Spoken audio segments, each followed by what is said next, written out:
เห็นหลายๆคนจมว่าเฮือนวิลาหลังนี้$2,400,000วะคือแพงแท้บางคนก็คิดว่าแพงปานนี้บ่มีคนซื้อดอกคันว่าเฮามี$2,000,000แล้วเป็นหยังต้องไปซื้อเฮือนหลังนี้อันนี้สำหรับตัวค่อยเองค่อยคิดว่า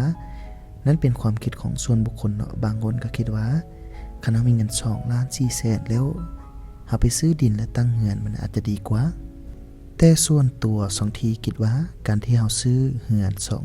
$2,400,000นี้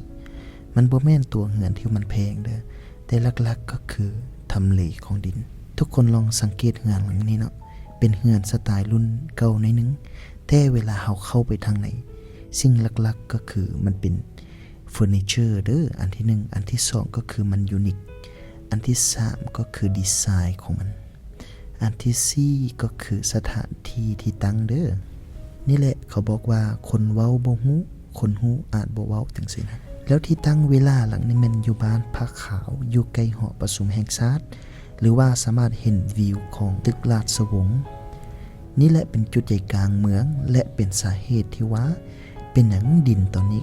ยังราคาแพงหลายเฮือนวิลาหลังนี้มีเนื้อที่ทั้งหมด 4,685 ตารางเมตรมี5ห้องนอน1ห้องกลาง7ห้องน้ำและก็3ห้องแม่ครัวแต่สิ่งสำคัญที่สุดอยู่ในเฮือนหลังนี้มี2ห้องครัวเด้อก็คือมีห้องครัวนอกแล้วก็ห้องครัวในห้องครัวในอาจจะเป็นสไตล์บาร์หน่อยนึงหลังจากนั้นเวลาเฮาขึ้นไปชั้น2เนาะเฮาอยู่บนระเบียงเฮาสามารถเบิ่งเห็นตึกราชวงศ์แล้วตามความคิด2ทีแล้วเฮือนหลังนี้บ่แพงเลยเด้อถ้าเฮาฟังราคาตัวเฮือน